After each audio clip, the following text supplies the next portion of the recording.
بسم اللہ الرحمن الرحیم۔ السلام علیکم۔ حضرت عمر رضی اللہ عنہ کے زمانہ خلافت میں ہرمزان نہاون کا ایرانی گورنر تھا اور وہ مسلمانوں کا کٹر دشمن تھا۔ اس کی وجہ سے مسلمانوں اور ایرانیوں میں کئی لڑائیاں ہوئیں۔ آخر ایک لڑائی میں ہرمزان گرفتار ہوا۔ اسے یقین تھا کہ اسے موت کے گھاٹ اتار دیا جائے گا، لیکن امیر المومنین حضرت عمر رضی اللہ عنہ نے اسے اس شرط پر رہا کر دیا کہ وہ آئندہ جزیہ دے گا۔ آزاد ہو کر وہ اپنے دارالخلافہ پہنچا، بہت بڑی فوج اکٹھی کی اور مسلمانوں کے مقابلے میں اتر آیا، لیکن اس بار بھی اسے شکست ہوئی اور ہرمزان دوبارہ سے گرفتار ہو کر خلیفہ کے سامنے پیش کیا گیا۔ ہرمزان کے چہرے سے صاف ظاہر تھا کہ وہ خود کو صرف کچھ لمحوں کا مہمان سمجھتا ہے۔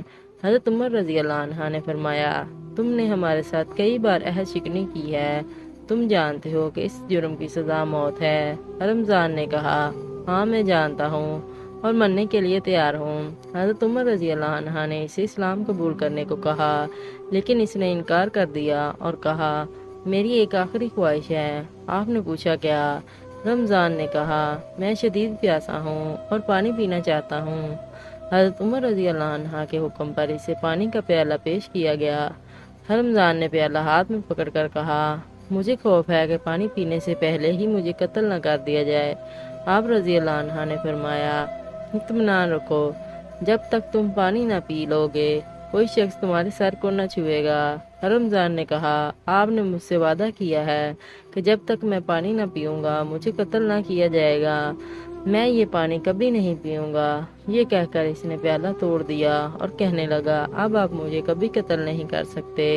حضرت عمر رضی اللہ عنہ نے مسکرا کر فرمایا، تم نے عجیب چال چلی ہے، لیکن عمر کو اپنے لفظوں کا پاس ہے، جاؤ تم آزاد ہو۔ رمضان شکر گزاری اور حیرانی کے تاثرات کے ساتھ چلا گیا۔ چند دن بعد ہی رمضان اپنے کچھ ساتھیوں سمیت خلیفہ کے سامنے حاضر ہوا اور درخواست کی کہ ہمیں اسلام میں داخل کر لیجئے۔ حضرت عمر رضی اللہ عنہ نے فرمایا، تم نے اس وقت اسلام قبول نہ کیا جب میں نے تمہیں دعوت دی تھی۔ رمضان نے کہا کہ صرف اس لیے کہ آپ یہ نہ سمجھیں کہ میں نے موت کے خوف سے کلمہ پڑھ لیا ہے، اب میں اپنی رضا سے اسلام قبول کرتا ہوں۔ سبحان اللہ۔